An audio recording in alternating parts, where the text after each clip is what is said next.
welcome to the Sydney Cricket Ground for yet another sudden death semi-final in the 1983 Winfield Cup race. St George and Canterbury-Bankstown is today's game, to be played before a big crowd at Rugby League headquarters. And the Bulldogs take the field, obviously hoping that they're not going to be quite so far behind at the end of the first 40 minutes today. There's the full team: Chris Mortimer, Anderson, Armstrong, Farrer, Peter Mortimer, Gary Hughes, Steve Mortimer, Folkes, Battieri, Pittman, Robinson, Johnston and Coveney. The Dragons taken out by John Jansen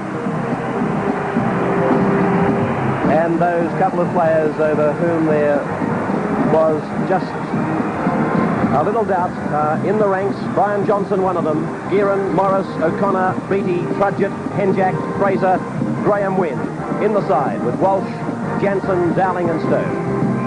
John Gosha in charge of this match today. There's the readout on what these two clubs have done over the last 3 years. In 81 it was St George twice. In 82 Canterbury winning one and drawing the other. And then in 83 it's been Canterbury both times, 10-6 and 9-2. Canterbury came into the premiership in 1935. They've won 3 premierships, 38, 42 and 80. That's the one you remember, Graham, eh? Never ever forget it. And the Saints. What a record. 1921 they came into it. 15 times they've won it. 41, 49, the remarkable 11 on end, 56 to 66, 77 and 79. Canterbury running from right to left as Tony Armstrong starts this sudden death semi-final. Brian Johnson, first of the Dragons to get a touch. Taken to ground by Michael Pittman and Gary Hughes. And this is Walsh, who's just beyond the 22 line. Now Stone. He's going to give it to Jansen. He's put it behind him. There's a chance on for Andrew Farrer. Coming at him as Wynn. He's missed him. It's a try! Well, what a sensational start for Canterbury-Bankstown. 35 seconds into the game. Andrew Farrer scoring a try as Robert Stone lost that ball. Farrer simply following through, picked it up. He beat the attempted tackle from Graeme Wynn and went into the Paddington Hill corner. Well, just the thing Ted Gossett was hoping for. Last weekend we saw Canterbury start the match slowly. A great hit there by Taz Battieri, knocked the ball from Robert Stone. Andrew Farrer on the spot. A stop-start here with a goose step, and away he goes from Graeme Wynn. Manages to keep his balance. Andrew Farrer scoring a try in what must be a record time in a major match at the Sydney Cricket Ground. 35 seconds our timepiece had it at, and that would be a very disappointed Roy Masters, as Steve Rogers says it all, as he shades his eyes from a very embarrassing start for St George. Tony Armstrong from the showground touchline. 24 metres up. 76.5% success rate. Head on. Hits it. Not looking bad, but getting away in the final moments. So Canterbury-Bankstown leads St George by 4 points to 0. Well, there's no doubt that the most important stage in this game is going to be the first 15 minutes for Canterbury-Bankstown. If they can tackle well in that period, they can certainly win the game. In the past, their defence has been extremely lazy in the first 15 minutes of the game, but, well, isn't it good for Ted Gossett to see that tremendous 4-point start? Chris Anderson crossing the 22 line.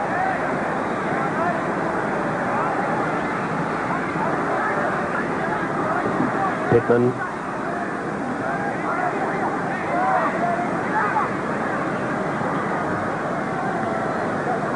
Chris Mortimer. Bouncing down inside the 22.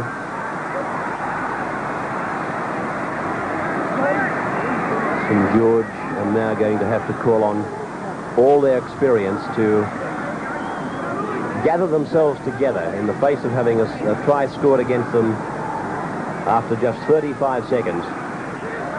It could have the other effect, of course. Everything could fall apart.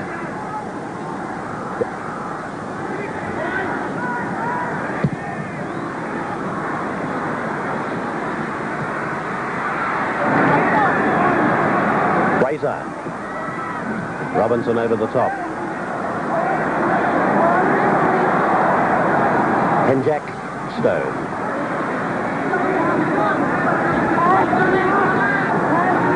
A tamer start to this sudden death semi-final than was predicted by some of the judges.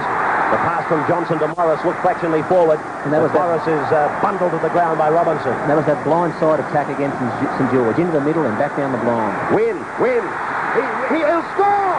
Wynn has gone down the touchline to score! Well, shoddy defence from Canterbury-Bankstown.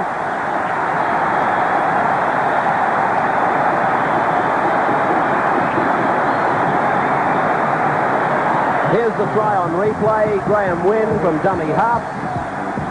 Got away from Armstrong, beat Robinson, dummied on the inside, beat Peter Mortimer, and was in to score.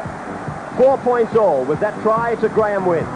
Well, shades of last week, both Canterbury players going the open side. When they had a double marker, one should have covered the blind. But again, as you said, very shoddy defence, and he very simply should have been put into touch. Well, the similarity of the try just scored by Graeme Wynn and Andrew Farrer in that they both must have been only centimetres in from the touchline. The try came on the last tackle, and it was that variation that Bill Anderson has been talking about all year.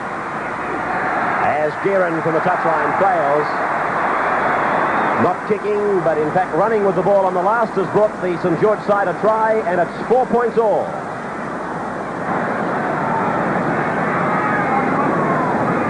That try will have boosted the St George confidence, Max Krilich. Oh, great try to Graeme Wynn. Poor blindside defence by the Canterbury players, but Wynn ran with a lot of determination and spirit then, and he showed what you can do when you run on the boil, and he tested the Canterbury defence with a great try to come back into the game. Certainly a couple of the Canterbury players should hang their heads in shame. A couple of feeble attempts at tackle as we find another penalty going to the Saints.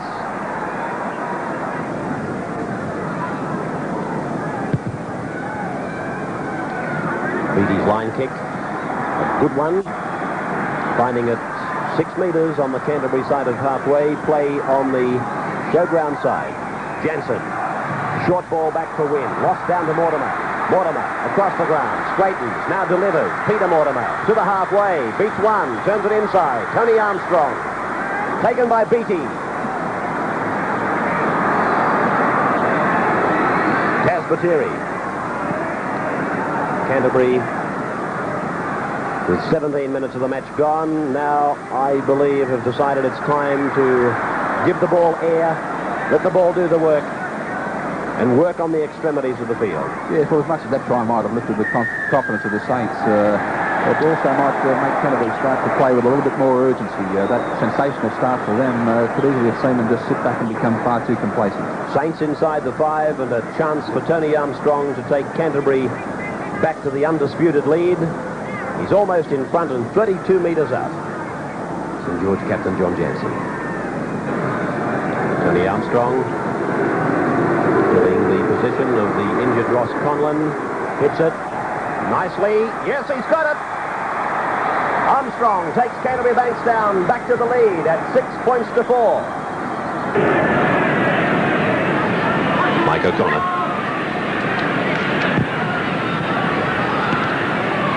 Back by Batiri for Canterbury. He goes back and serves it up to Farrer.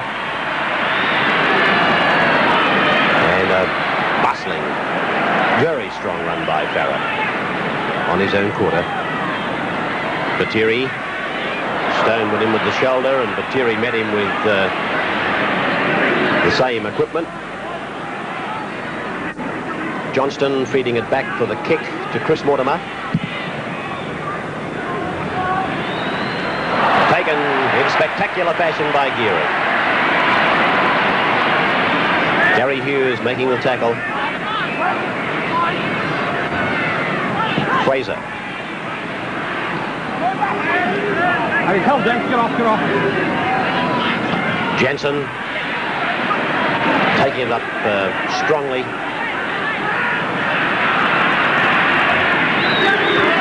Johnson has now taken play about 35 metres out from the Canterbury line. Henjack, Trudgett, Henjack on the run round, the kick out wide to the flankers, but it's gone into touch. And a scrum will go down midway, 22 halfway, Canterbury's end of the field.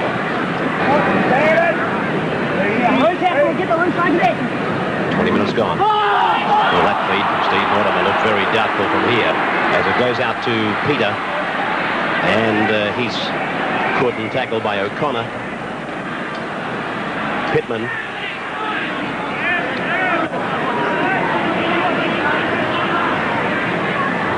Bateri. Stone and Jensen, or Walsh it is, combining to make the tackle.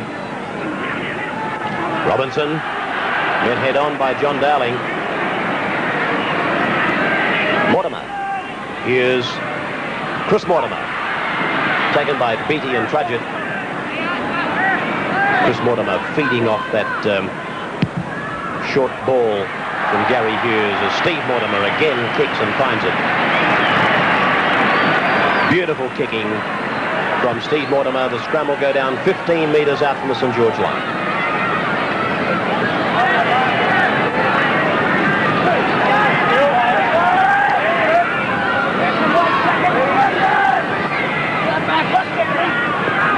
Again, the Saints win it. Trudgett.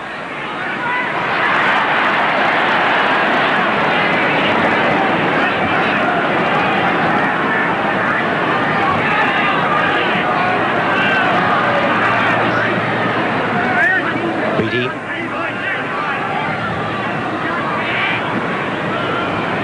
To the scrums, to the Dragons.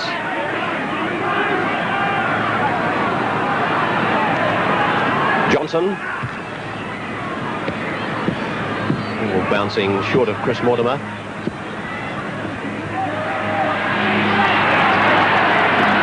And they're going to engage in a kicking duel, it seems. Graeme Wynn will have to hurry. No, he's got it covered.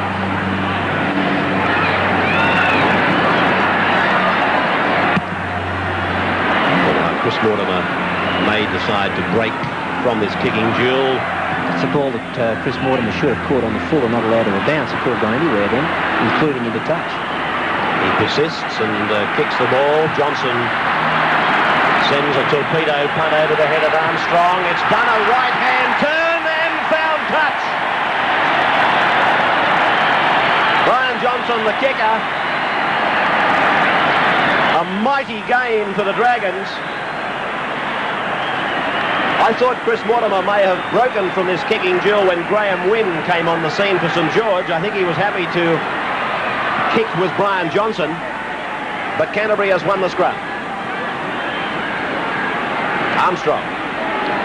St George is still playing no cover defence on the early tackles, and there's no doubt that Brian Johnson's carrying a leg injury and isn't as mobile as he'd like to be. And with both of those things in mind, I'd like to see Canterbury kicking the ball more than they are. Chips over the top, grubber kicks, etc. Ball put down by Michael Pittman, and running with it is Colin Fraser, taken by Billy Johnston and Gary Hughes. And they're the sort of errors you just can't make in semi-final football. Well, St George has already made one of them, and they paid a very dear penalty. Here's Graeme Wynn. Graeme Wynn, like a man possessed, takes it within about 5 metres of the line. Gosha says, get off him, let him play it. It's out with Walsh now. Mortimer went high. Nothing dangerous, though. Out now with Henjack. A grub kick by O'Connor, marked beautifully by Peter Mortimer. And well, he did, because Stevie Morris was racing into that corner to chase. Penalty to Canterbury. St George offside.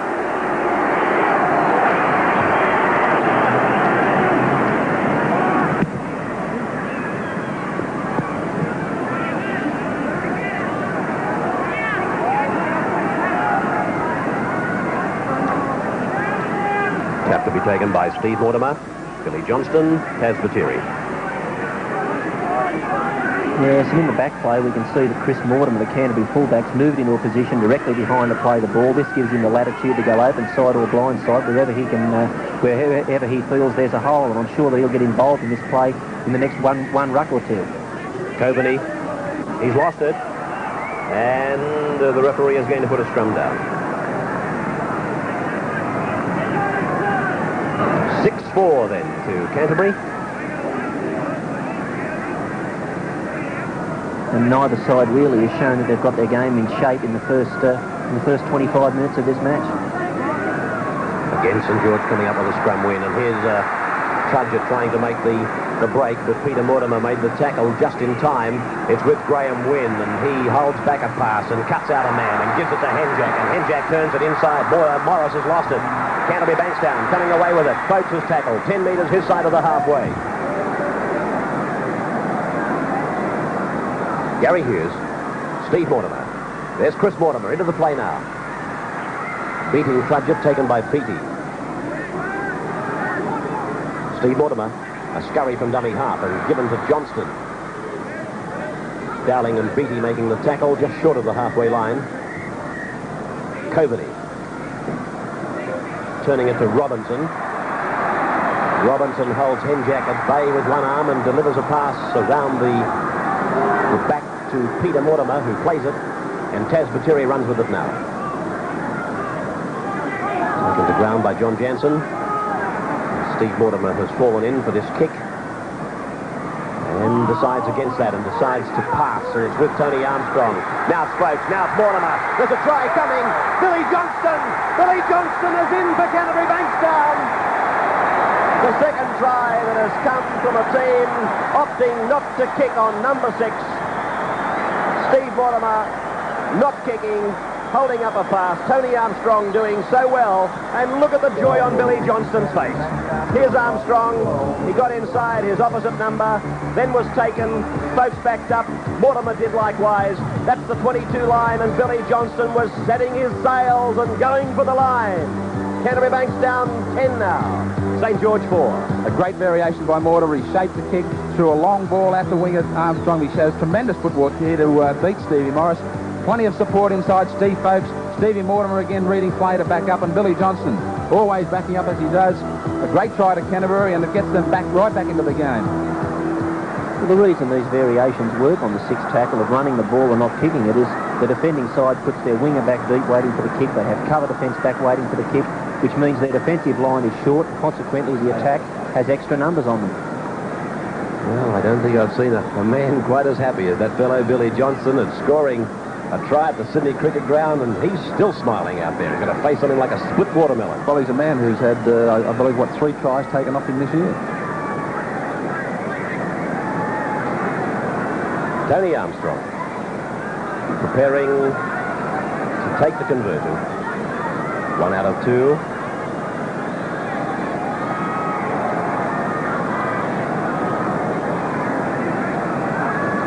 Although that man in yellow, John Gosher, is in charge of the game, the way I'm seeing it, Steve Mortimer is the fellow that's controlling it.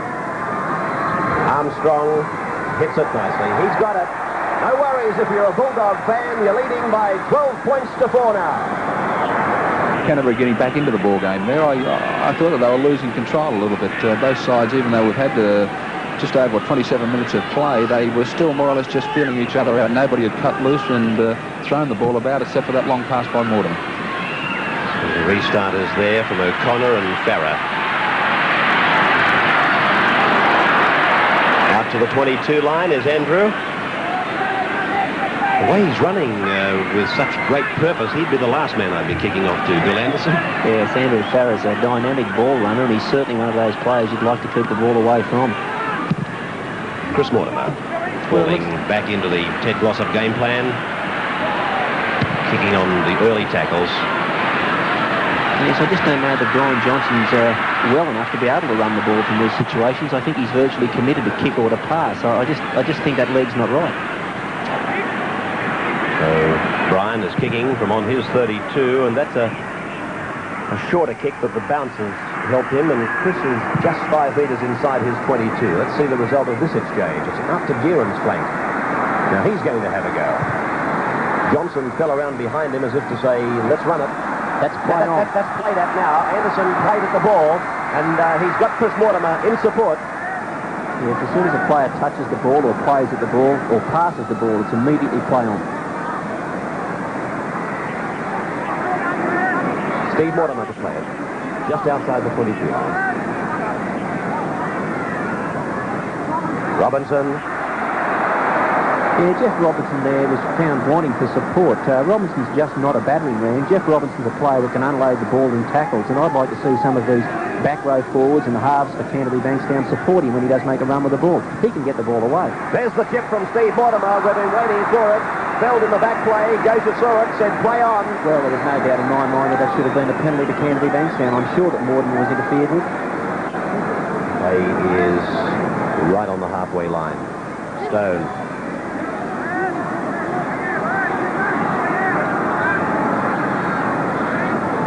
Henjack. Walsh.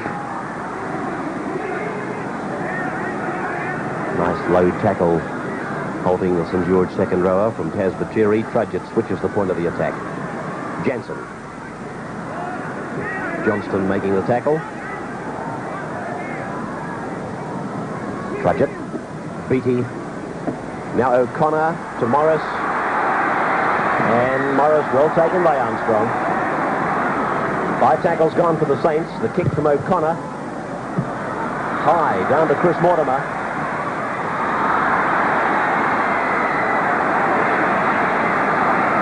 Pass has been put down. Ivan Henjack has come up with it. Well, they're flirting with danger, both these teams. Yes, that's not a good position to push a pass there in your own quarter on the first tackle. That was just not necessary. Fraser. 10 metres out from the line.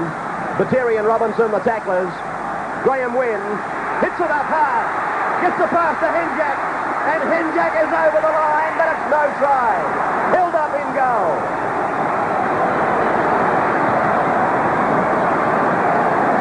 They continue to have trouble with this big man, and on this occasion, Henjack read the play well and backed up. But great defence here by, well, firstly, Mortimer stopping these tracks, and Farrer, who's been superb in defence for Canterbury.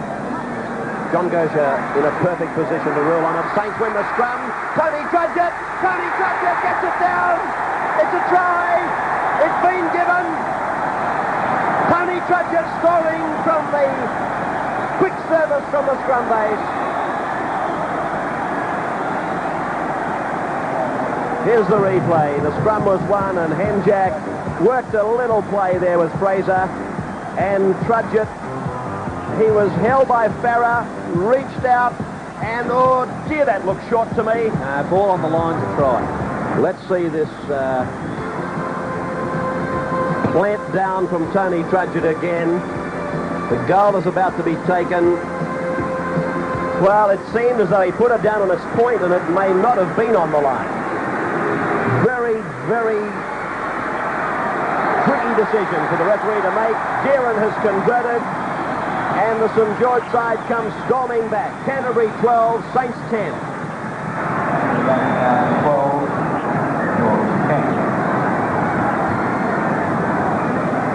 Well, the St George team have shown us for the last 5 weeks they just refuse to lie down. They're going to stand up and be counted yet again here at the Sydney Cricket Ground. This is Steve Morris. There'll be plenty of talk about that try that was given by the referee to Tony Trudgett.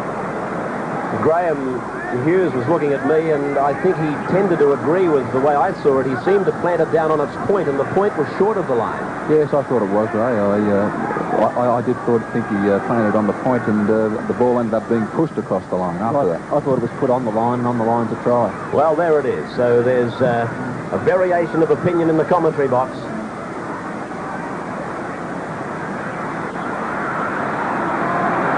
Chris Mortimer.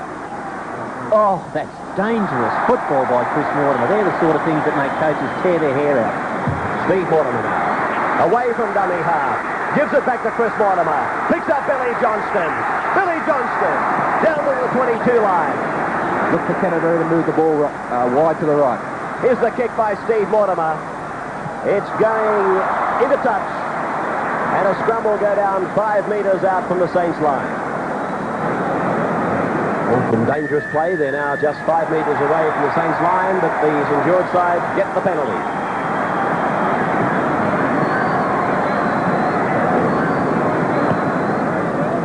Billy Johnson's never done so much running, has he? Even at training. The line kick is founded on the Saints 22. Jansen.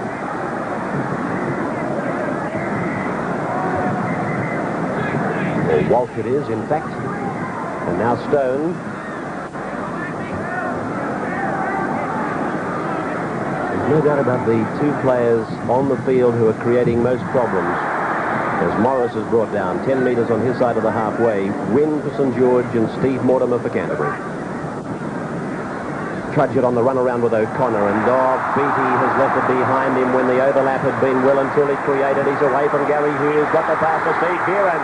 Gearon's over halfway, inside 45, kicks ahead. Was he felled late? That'll be answered later. It's in the in goal and forced by Chris Mortimer, and the penalty has been given to St George for a late tackle on Steve Gearon.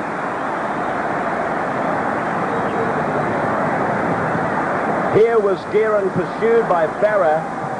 He drops it onto the right foot and then gets a push in the back. And the penalty has been given to the St George side. Andrew Farah, the offender.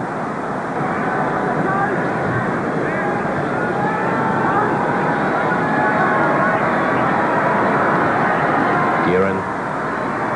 Can he send them to the break at 12 points all? It's looking good. He's got it! What a great kick by Gearon from the touchline. The Saints and the Bulldogs at 12-12. Kick off by Canterbury. Down to the flying Steve Morris.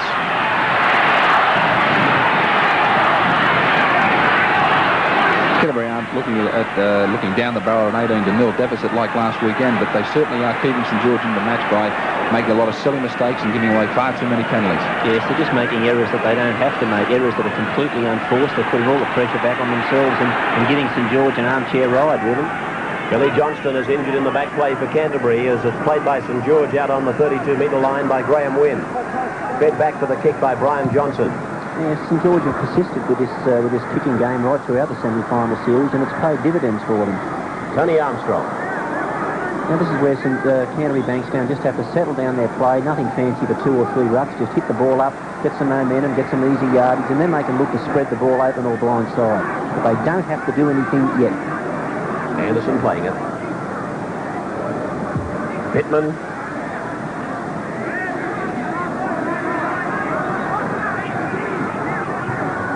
Mortimer. Hughes. Cuts out Farah, finds Peter Mortimer out wide. Actually, Chris came into the play and got a magic pass away. Peter Mortimer's gone downfield. Andrew Farah takes it up inside the 32. There goes Steve Mortimer. He's away. Scores. Steve Mortimer. Well, that had Mortimer written right across it. The three brothers all involved. What a super try. The three brothers combining. Steve was there, then Gary Hughes. The cutout pass found Chris Mortimer, then Peter. Peter does very well. He dummied and jinked and got around Steve Morris. And then on the inside, here comes Andrew Farah. Then he takes it to the 22 and finds Steve Mortimer. And he's off to score in front of the Bradman stand patrons. Well, it's been a bit of an indifferent bit of form in the last 20 minutes or so of the game, but Canterbury, but all their trademarks are in this move. Long balls out to the backs. Peter Mortimer carrying the ball in front of him, as you always should, carrying it in the right arm too, throwing a perfect dummy. Andrew Farah, who's having a strong match, backs up well. And Steve Mortimer, the man that really has been controlling the game for Canterbury, backs up with that amazing pace of his to give them that what looks like, or should be, a half-time lead. Tony Armstrong from right in front. He won't get a simpler kick.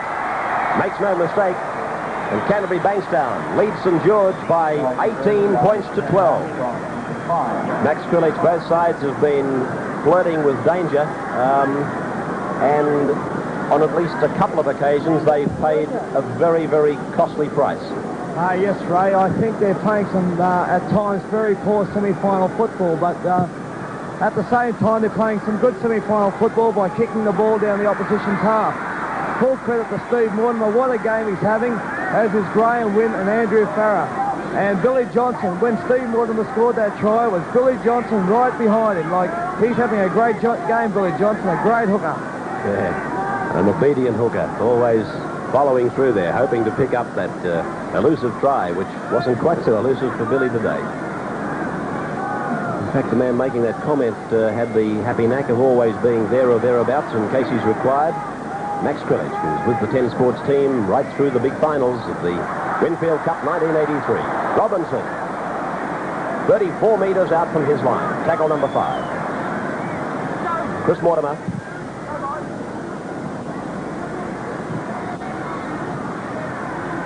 Brian Johnson.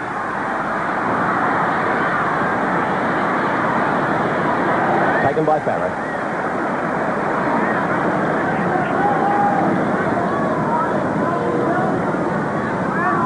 Very unlike Brian Johnson to continually look to kick the ball, and as I think Billy Anderson pointed out at the start of the match, the rumour has it that he was carrying injury into the match, and he is really tentative.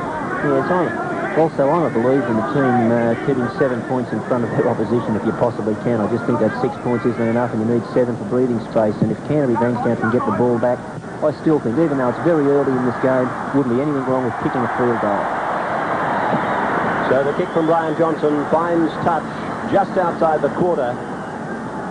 I think Chris Mortimer had in his mind, I'll rake this ball back into the field of play, and he probably had memories of an incident that happened at Lang Park this year. Yes. The try resulted. Also, if he'd have touched the ball and then have gone him to touch, it would have given St George the feed and the loose head.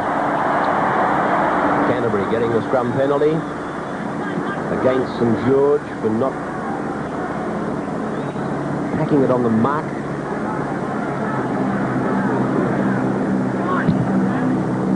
Very close to the half-time break as Farrer finds the line about 8 metres into St George's area. It's unlike Canterbury to try and parcel things up here too. Look for them to try and move the play infield, 1 or 2 rucks, and utilise the blind side. Well, this is Folks coming out of a very ordinary attempt at tackle, but he's lost it. And St George with Walsh playing it. Now Wynn. Trudgeon.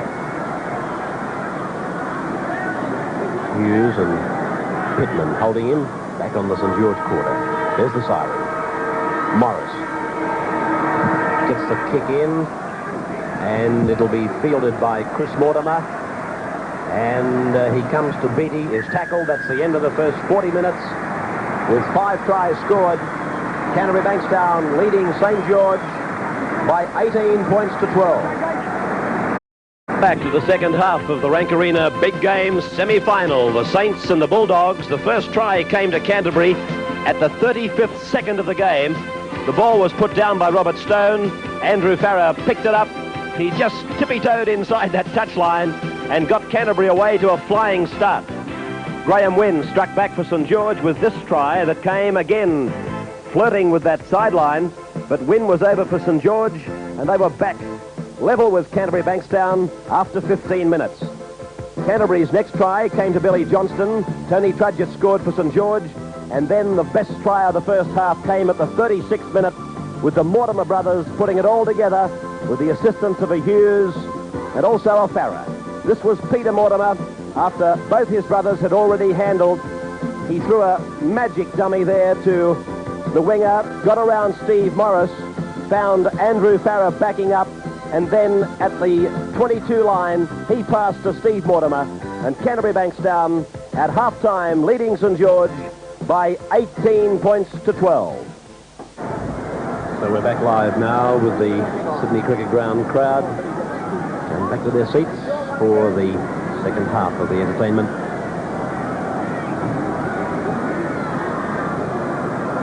And it's going to be Mike O'Connor to restart the action. Had a lot of interest in this second half. Will centre on whether and when Coach Roy Masters is going to put either or both Graham O'Grady and Steve Rogers into the game. We know what great players they are, and they could be just the men to lift St George in this second half. Here's Pittman. Yes, I think you might throw somebody into the game, Bill. I think St George are just relying far too much on Graeme Wynn. Chris Mortimer. Sending it down to Brian Johnson. We've seen all this before. And Johnson's kick gave Chris a bit of a fright there for for a wee moment. Yeah, Chris isn't getting enough support from the rest of the Canterbury players, but when the ball is kicked deep to him, they're just standing and watching him return the kick. Long ball from Brian Johnson out to Steve Morris, who stepped out of one tackle. Peter Mortimer's got him covered with Tony Armstrong. And showed his strength there, Morris, not to be pushed over the sideline. Very strong little player. Trudgett, Henjack on the 32 to Beattie, up to the quarter line. Put down by Folks and Coveney. Now it's Walsh, taken by Robinson. He runs strongly, Walsh. Now it's with Stone, taken by Battieri and Hughes. Robinson getting in for this part of the action. The Saints trailing by 6. It's out to Trudgett, a cutout pass to Wynn. Wynn gets a pass. Oh, Fraser! A foot for a moment. He was into a gap. The ball lost by Canterbury. Jansen coming up with the ball for the Saints. And once again, Canterbury put themselves under pressure with a handling error. They had the ball in their own quarter, only had to ruck it out under no pressure whatsoever, and now they've made a mistake, and St George are getting a run out. Stone, about 7 metres out from the Canterbury line. Dowling passes to Henjack, who gives it to Trudgett, now to Wynn. He's beaten Gary Hughes. It's been put down by Michael Beattie, and it's Canterbury-Bankstown's ball. And this is where Canterbury-Bankstown need to play intelligent, sensible, tactical football. And this isn't the sort of football they need, where they're moving the ball, first tackle on their own line. Armstrong. They've just got to work the ball out of here. Battieri. That's far better stuff. See, Taz Battieri isn't the sort of player that you'd call a match winner, but he's what I'd call a match saver. He's one of those players that doesn't make many mistakes, always does his job in the middle of the ruck. Yes, I'd like to see the forwards get themselves involved a lot more in the 20 in their own 22, especially Jeff Robinson, who had a relatively quiet first half. Gary Hughes delivers a pass that has gone to ground. Steve Morris, like lightning, has swooped upon it. Well, you'd think that first-grade footballers would learn by their mistakes, and obviously they haven't, and there's nothing that Coach Ted Glossop can do about it. He would have said all he can say at half-time. I know the sort of instructions he would have issued, and Canterbury were just completely denying those instructions. Walsh within about 7 metres. The Saints piling the pressure onto the Canterbury line. Wynn turns his back on the defence, looks for a runner, but Henjack arrived too late. The line... There's Wynn, he'll score! Graeme Wynn has picked up his second try! Oh, Canterbury has fallen apart! At the play, the ball. Now, see this one on the replay. Canterbury, so fragile at the play, the ball. Well, it's normally a slow start to a first half for Canterbury, but the way they've started the second half, St George, well, their confidence is going to be sky high. Well, Graeme Wynn has picked up his second try for the Saints. Canterbury have got no one to blame them themselves for the position they've got themselves into there. There's the wide shot of the simple conversion attempt for Steve Gearon. 2 from 3, one of them from the touchline. It was an absolute ripper. Gearon gets the further 2 points for the St George side. And it's 18-all, St George and Canterbury. Vital scrum for the Saints. 7-4, they read out to the Saints. Henjack to Trudgett.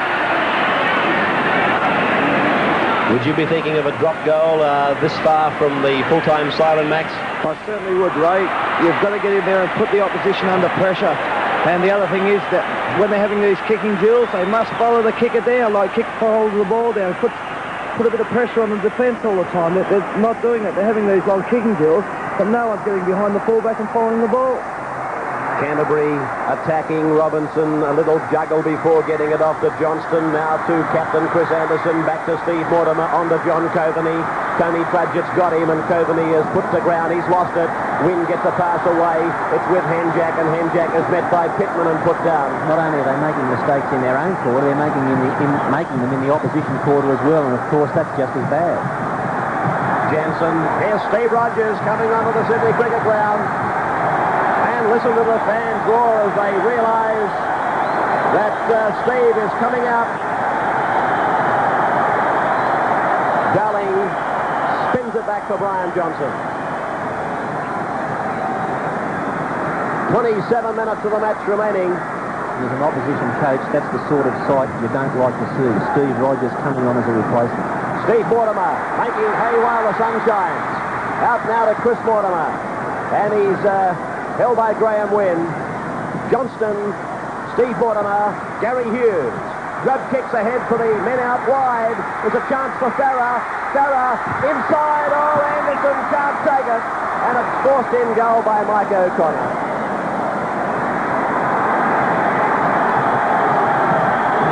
Michael Beattie injured in goal. Gary Hughes, that brilliant little kick of his. Andrew Farah didn't even appear as though he wanted to try and beat Ivan Henjak on his own. John Jansen coming from the field, so the prediction of yours, Graham, looks spot on. Yeah, well, even just having a close look at Steve Rogers, he looks to be well overweight. He's looking a lot bigger than normal.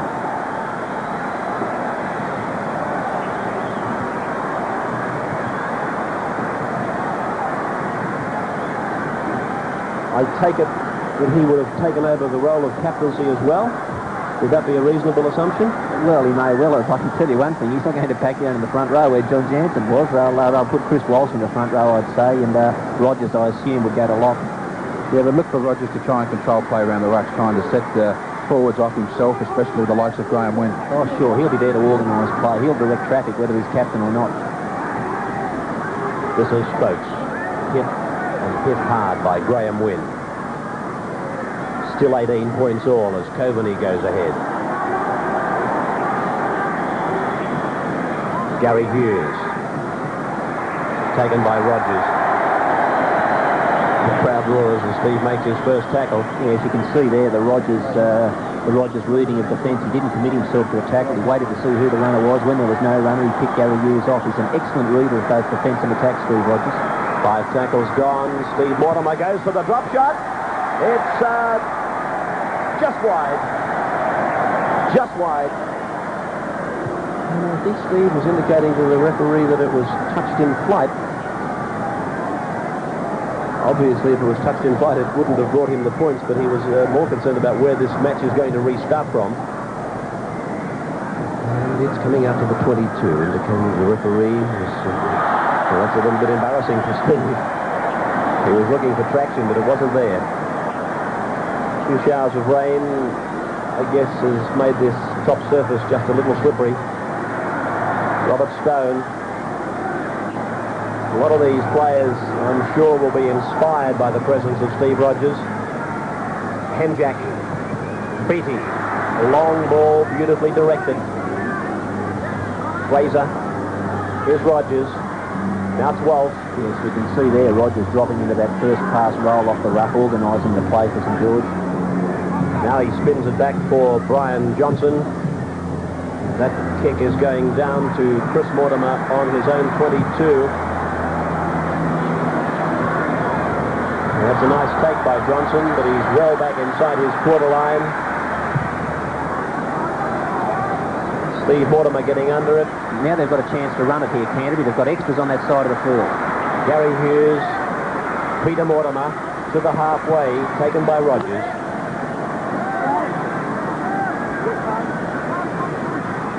Hughes, Steve Mortimer. Pass around the back door, picked up by his brother Chris, and now given to Folks. And Folks was taken by Dowling. Cricket pitch area, 18 points all. Steve Mortimer. It's that kick in, and it's sitting up long enough for Brian Johnson to get back for it.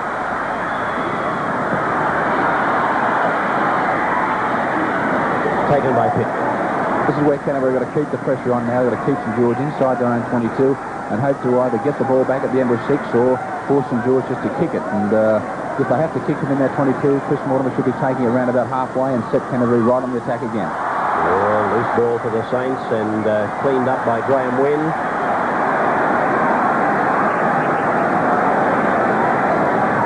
Nail-biting stuff again. This last Saturday's match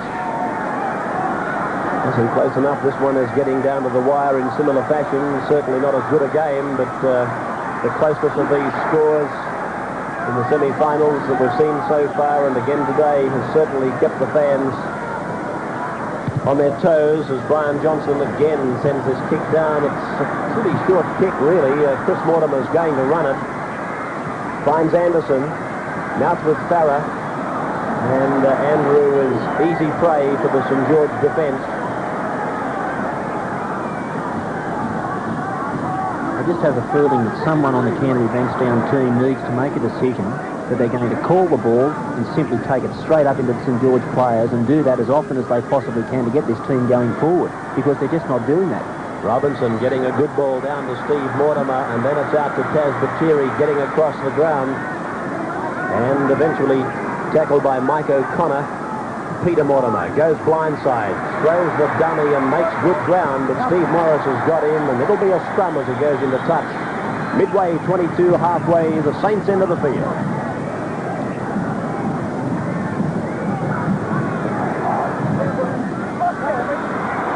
Henjack 10 metres short of the halfway line. Trudge it to Rogers. Now to O'Connor. And O'Connor almost able to make the break. Yes, O'Connor's a player that we've seen in the past do a lot when he's got the ball. Haven't seen it today, and maybe he's just about to explode. Well, there's another mistake, and neither of these sides have produced the sort of football today we know they're capable of. They're both well below their best, and they're just uncharacteristic mistakes from two top sides. Yes, I think you might just like to call it nervous football. I think neither side has settled into their proper pattern, and I just got the feeling the game's poised now that the next scorer will probably go on to win the game. Well, there's no doubt in my mind what I'd be doing. I'd be putting this ball out, working it for four and kicking a field goal.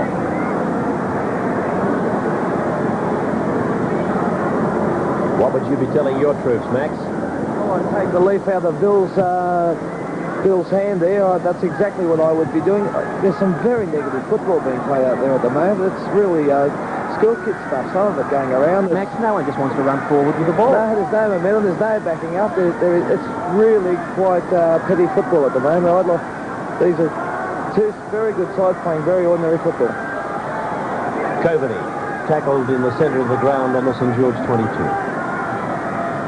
Gary Hughes switching it to Chris Mortimer. Now they're perfectly placed right now. Johnston spins it to Folks, and Folks has tackled 12 metres out. Canterbury and St George, 18 points all, and a penalty. St George inside the 5. A penalty to Canterbury-Bankstown. I think St George must have had it in their mind also that Hughes was about to kick a field goal. They stood up very flat inside the 5, and of course they've given away a penalty. Shades of Balmain and Parramatta. Yes. This is not a difficult one for Tony Armstrong, but as they're all hard here at the cricket ground in the semi-final atmosphere. I was going to say, as you pointed that out last week when you came in on cue. Crowd at the cricket ground today, 27,867. It doesn't look as big as last weekend if you look at the hill area, but because of the uncertainty of the weather, the grandstands have certainly been more heavily populated. Some green spaces there on the Randwick Hill.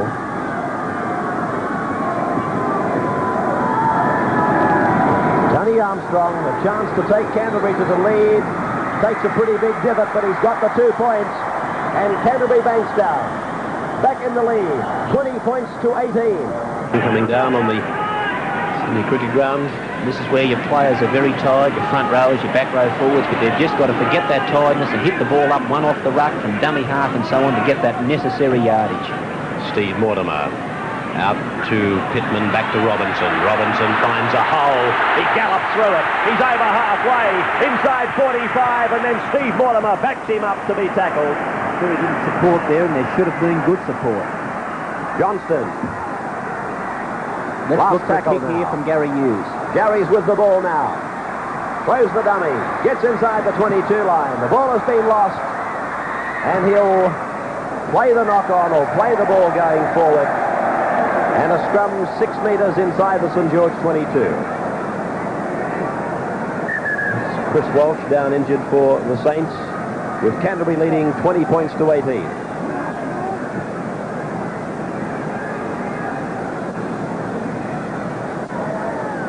Tomorrow night again, we're back at 6 o'clock. The full replay of the clash of Manly and Parramatta. Well, already Coach Roy Masters has put one of his Trump replacements on in Steve Rogers, but he's also got Graham O'Grady up his sleeve. And with St George now being behind by 2 points, maybe it won't be long before O'Grady takes the field. Henjack getting a pass around the back to Beattie. Peter Mortimer making the tackle. It's out with Henjack and now O'Connor. O'Connor gets inside Gary Hughes, but Stephen Folks made a good tackle. That could have resulted in anything. Very good lock forwards tackle there in cover defence. Graeme Wynn. A dual try scorer for the Saints. And there's the penalty again from John Gosher that he gave against Graeme Wynn in the opening minutes of the second half. Mike Beattie taking the touch finder.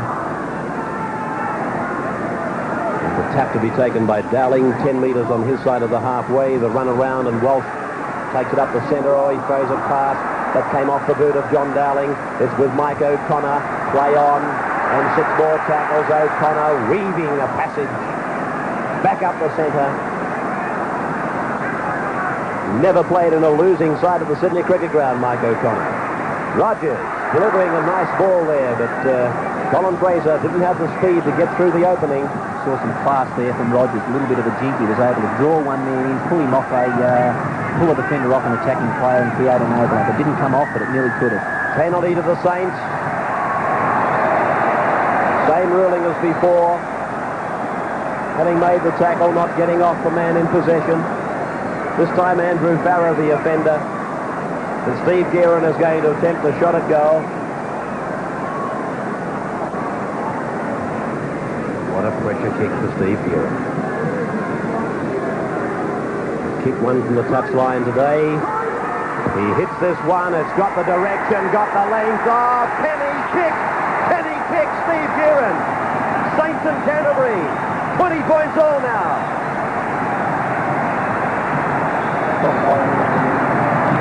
Paul Langmack comes down to make a replacement in the Canterbury side.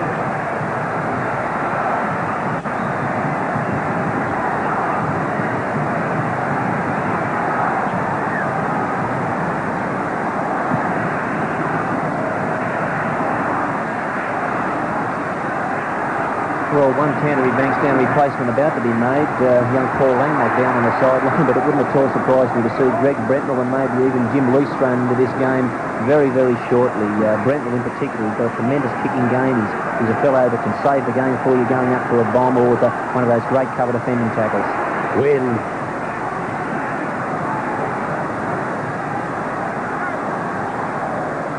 Walsh. Armstrong. Whistled to the turf by O'Connor. Gary Hughes. They're just not setting for anything, Canterbury-Bankstown. It appears to me that every play the ball's a new experience. And once again, I've just got to repeat, if they can spear the ball up here to 3 or 4 tackles and then look for a field goal, not... Intercept! Morris! Sorry, Bill. No. It was just, that was exactly an example of what we were saying. They didn't really set for anything. They just took the ball in, threw a pass willy-nilly rather than try and look for that field goal, which could win them this match. The Dragons on the halfway. Johnson.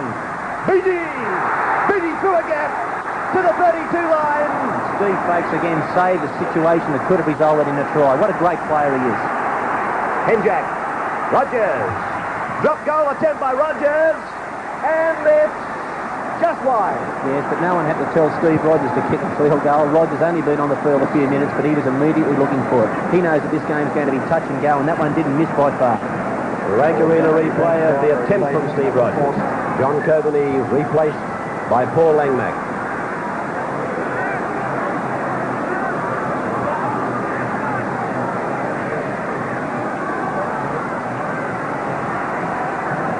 Robinson. Armstrong. Gain of 15 metres. Gary Hughes. Mortimer. Pittman. Win up the top. Henjack down below. Play near the halfway. Mortimer. looking for the line, and he's found it again. Scrum to go down about 12 metres out from the St George line.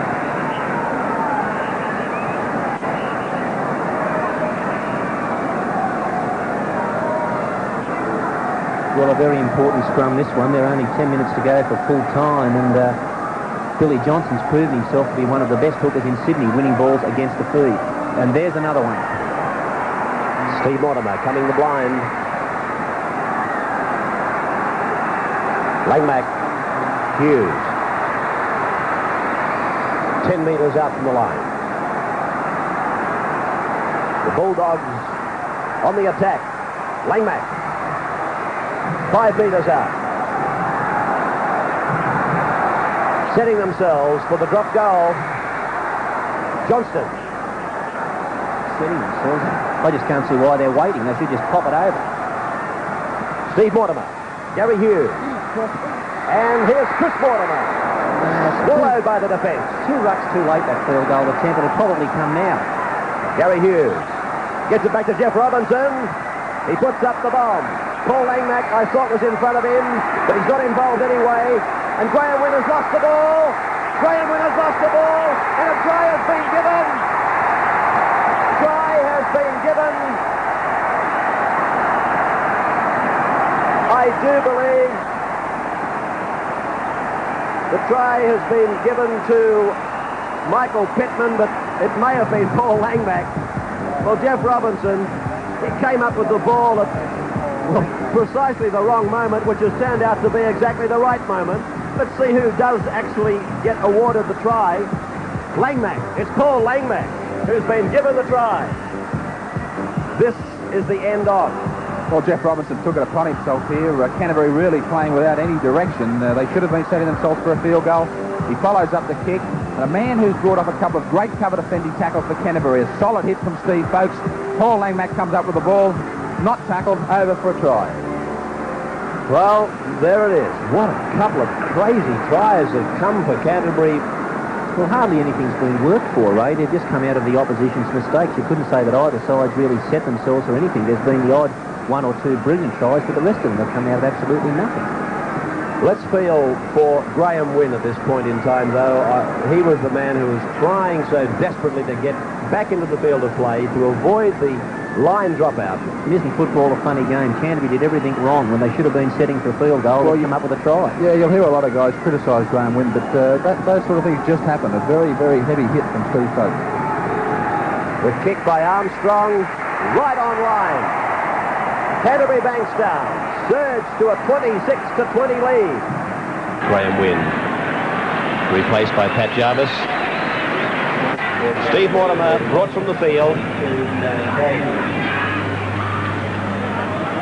Gary Hughes. Steve Folkes. 26-20, 3 minutes of time remaining. Anderson, Robinson.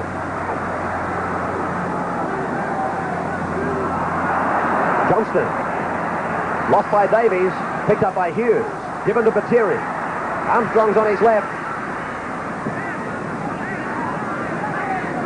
Budget and Beattie making the tackle. Now it's with Baker. That's not a bad kick from Neil Baker. Oh, wouldn't believe it, would you? It was like a 9-iron. It hit and came back. Infield for Gearon to be tackled now. 10 metres out from the Saints line. Burgess. Burgess running to the 22 before he even caught sight of the defence. So tired are they? Jarvis plays it. Walsh. He's played strongly for St George.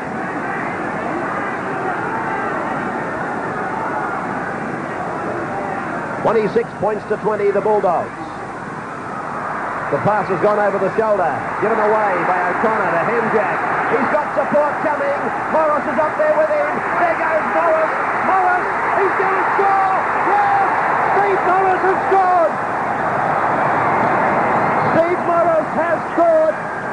But now, brace yourselves for the kick that really, really is going to mean so much to the St George fans.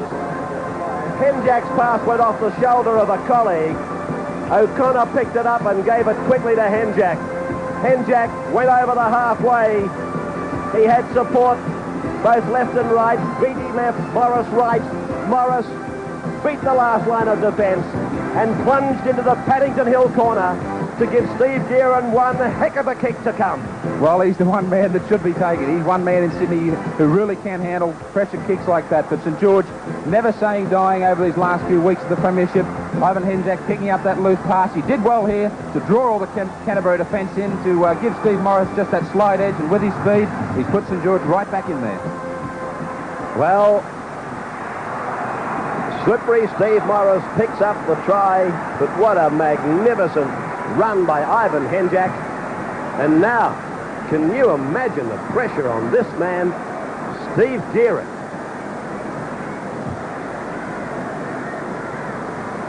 The pressure on this man must be absolutely enormous. He looks as cool as a cucumber. You all know how good he is as a kicker. He's 9 metres in, 22 metres out. He hits it, and it's getting wide. No goal. No goal for Gearon. And that would seem like the end of the Dragons. 26-24 to Canterbury.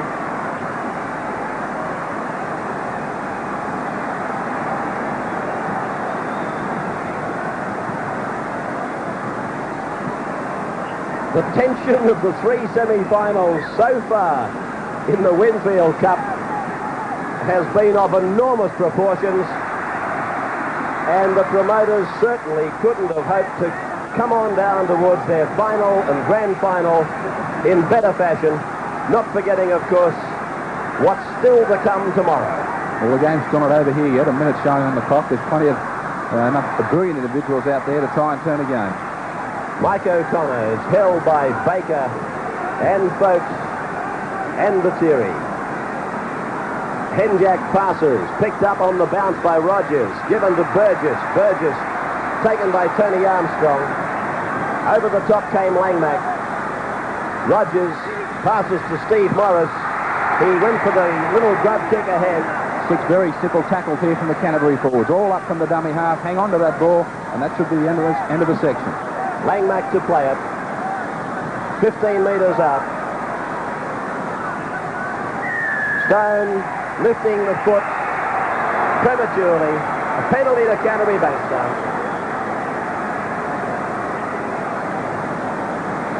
And that would put the last nail in the St George coffin for 1983, with Langmack taking the kick for line. The siren must be about to sound. Canterbury will use 6 plays, and they will basically shut this down. They'll kill it. They don't have to. It's all over with Canterbury-Bankstown defeating St George by 26-24. Tries for the Bulldogs to Farah, Johnston, Steve Mortimer, Paul Langmack. Armstrong 5 goals, and for the Saints, Wynn 2 tries, Trudgett and Morris a try apiece, and Gearon 4 goals. And we'll have our cameras in the dressing rooms when these players file back. There'll be smiles on the faces of Canterbury. It'll be a disappointed St George dressing room. We'll take you into both. And there they are coming through the door. Faces very similar to those worn by Parramatta last Sunday. It was hard to even imagine you were in a winner's dressing room. The hand clapping is quite normal. There's the faces of the St George players, however, as they come back.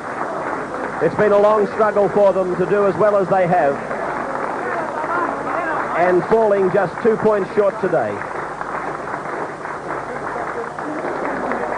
But the faces on those Canterbury players, they indicate that they certainly know they can play a whole lot better, and will have to when they come up against the loser of Manly and Parramatta. And we'll be down in the dressing rooms in just a few moments' time with the Rank Arena Electronic Sales and Rentals Man of the Match award. Fighting finish at the SCG, our Rank Arena and Electronic Sales and Rentals Man of the Match, Canterbury halfback Stevie Mortimer. Steve, I'm sure you'd agree with me that even though Canterbury did get up today, that was far from their best display.